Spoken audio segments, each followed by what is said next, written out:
you have been a splendid exception of a central banker who called a spade a spade. Thank you very much. I thoroughly appreciate it. I think you also.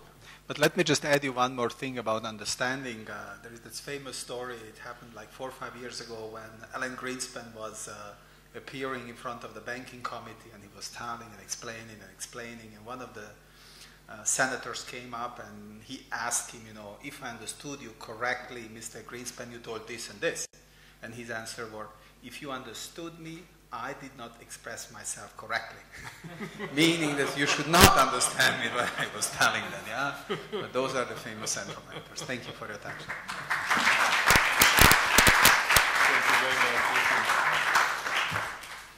The next meeting after the break starts at 2 o'clock. Have a nice one. Thank you.